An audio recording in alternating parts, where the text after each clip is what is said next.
अस्सलाम वालेकुम नाजरीन, आज की ताज़ा तरीन ख़बरों पर हम नज़र डालते हैं NNI न्यूज़ पर। वो तेरे प्यार का एक बहाना था सनम, अपनी किस्मत ही कुछ ऐसी थी कि दिल टूट गया। मौसम गर्मा इख्तितामी मराहिल में था। 23 मई 1919 को लंदन के एक दवाखाने में हिंदुस्तान की शहजादी ने अपनी आंखें खोलीं, जिसका नाम महारानी गायत्री देवी रखा गया, जिनकी तालीम और तरबियत बरतानिया और स्विट्जरलैंड में हुई। गायत्री देवी जब 14 साल की हुई तो उनका खद ऐसा निकला कि कॉलेज में उनके साथ पढ़ने वाले नौजवान तलबा की नींदें उड़ गईं। वो ऐसी खूबसूरत हुईं कि देखने वाले उन्हें देखते ही रह गए। खास तौर पर नौजवानों का उन पर झुकाव गायत्री की सहेलियों को बुरा लगता। 15 साल की उम्र में आने आने तक उनका चेहरा चांद सा मुखड़ा बन गया।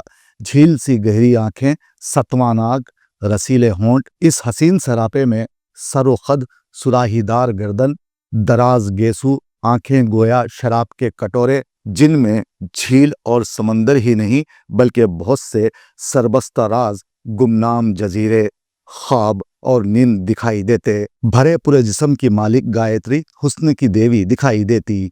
नाक, आंख, रुखसार वारिज, सरापाए जिस्म और ऊपर से इस हसीना के जिस्म के मखसूस तराशीदा हिस्से, इसकी नाजो अदा सबको भाती थी। इसका नतीजा ये हुआ कि फैशन मैगजीन विग ने इन तस्वीर को अपने शुमारे में शामिल किया।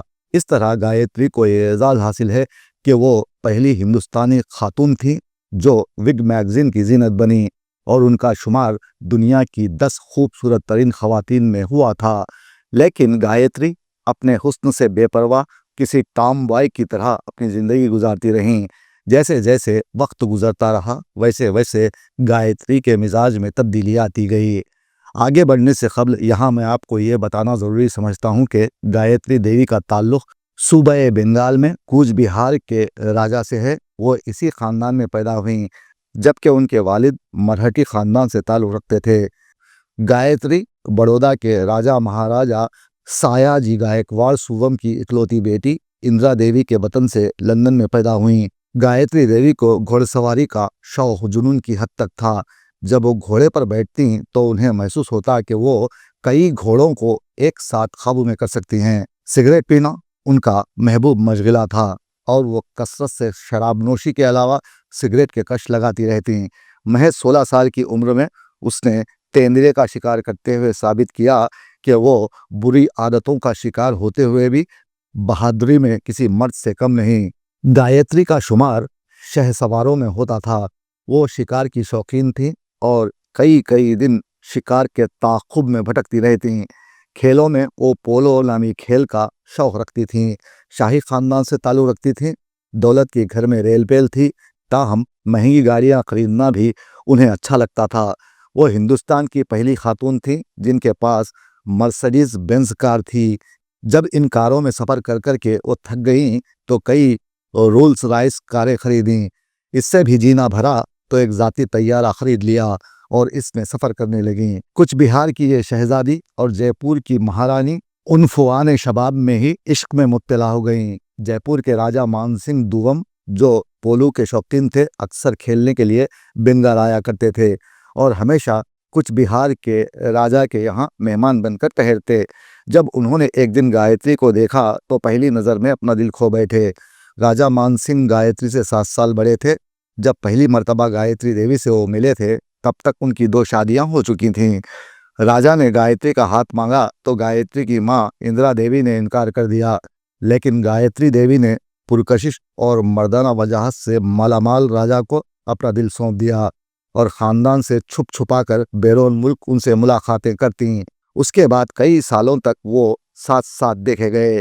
कलकत्ते के मारूफ होटल में दोनों को कई मर्तबा साथ देखा गया। हालांकि गायत्री अपने ऊपर बहुत ज़्यादा खर्च करती थीं, लेकिन अपनी हदों में रहा करती थीं। उस ज़माने में लंदन की होटलों में राजा मानसिंह और उन्हें कसरत से शराब नोशी करते देखा गया।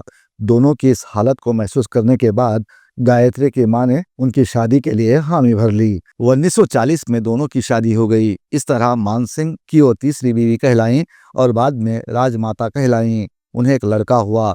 जिंदगी चलती रही, वक्त गुजरता रहा। मशहूर व मारूफ तारीखदां और मुसन्निफ त्रिपुर दमन सिंह ने गायत्री के ताल्लुक से लिखा था कि वो बड़ी जिद्दी और घुमंडी थीं। इस मामले में तारीखदानों की बातें मुख्तलिफ हैं, लेकिन ये बात सच है कि गायत्री देवी और इंदिरा गांधी की कभी नहीं बन पाई। मौर्रिखीन ने बताया है कि इंदिरा गांधी और गायत्री के रास्ते जिंदगी में कई बार एक दूसरे से टकराए। ये वो वक्त था जब वो शांति निकेतन में पढ़ रही थीं। कहते हैं कि इंदिरा गांधी गायत्री से जलती थीं। इसकी खूबसूरती से उन्हें हसद थी, जो सरेआम सिगरेट पीती थी और जंगली जानवरों का शिकार करने की बात करती थी। ये ग्लैमरस नौजवान शहजादी इंदिरा गांधी की नफरत का शिकार हो गई। जब 1975 में इंदिरा गांधी ने इमरजेंसी नाफिज किया तो उस वक्त तमाम अहम रहनुमाओं को गिरफ्तार किया गया, जिनमें गायत्री भी शामिल थीं। उसके बाद गायत्री को दुख हुआ कि इंदिरा गांधी उन्हें कोई अहमियत नहीं देती। एक तरह से देखा जाए तो गायत्री देवी भी इंदिरा गांधी की कोई बहुत ज्यादा कद्र नहीं करती थीं। आज़ादी के बाद मानसिंह की रियासत नहीं रही। देश के रजवाड़ों के दिन खत्म हो गए। उसके बाद गायत्री ने सरगर्म सियासत में कदम रखा और हमेशा कांग्रेस पार्टी से दूर रहीं। लाल बहादुर शास्त्री ने उन्हें कांग्रेस में शामिल होने की दावत दी, लेकिन गायत्री ने उनकी इस पेशकश को एकसर मुस्तरद कर दिया।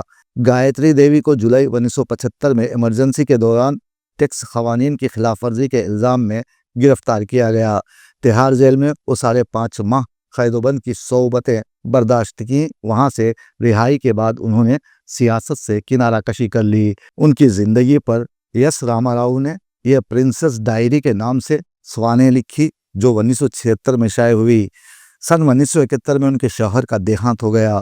उसके बाद ताउम्र गायत्री ने तन्हाई की जिंदगी बसर की और 2009 में 90 साल की उम्र में एक अच्छी आलीशान जिंदगी गुजारकर इस दुनिया से चल बसी। अपने पीछे जानशीनों के लिए बेपनाह दौलत छोड़ गईं।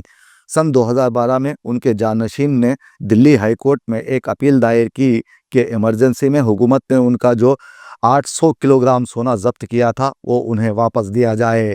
ताहम जिंदगी में लगातार उतार चढ़ाव देखने वाली रानी अब हमारे दरमियान नहीं। लेकिन यहाँ समझने वाली बात यह है कि जयपुर की रानी ने अपनी ज़िंदगी को बड़े ही कर ऑफर के साथ गुजार दिया। जिसके पास दौलत का अंबार था, लेकिन अपनी ख्वाहिशों पर उसने तमाम दौलत सर्फ कर दी। मौत किसी साई की तरह हमेशा उसके साथ साथ रही, लेकिन वो अपने इस खामोश साथी से बेखबर होकर दुनिया की रंगीनियों में खो गई। गरीबों, मजबूरों और बेकसों का वो सहारा न बन सकी। उसने ज़िंदगी में किसी का भला ना किया और आखिर में अपनी दौलत से भी हाथ धो बैठी। यहाँ कहना सिर्फ यही है कि आज हमारे दरमियान कई दौलतमंद सियासी कायदीन हैं जो अपनी अपनी ज़िंदगी में खुशियों के रंग भरने में मशगूल हैं। उन्हें गायत्री देवी से सबक लेने की ज़रूरत है, क्योंकि इससे पहले कि हमारी और आपकी भी ज़िंदगी की शाम हो जाए, सांसें उखड़ने लगें, नब्ज़ें डूबने लगें, मोहलत ज़िंदगी को गनीमत जाने और कल के लिए कुछ सामान कर लें और गरीबों की दुआएं लें, वरना आप पर भी ये शेर सादिक आएगा कि रहता है इबादत में हमें मौत का खटका, रहता है इबादत में हमें मौत का खटका, हम याद खुदा करते हैं, कर लेना खुदा याद। हमने देखी है उन आँखों की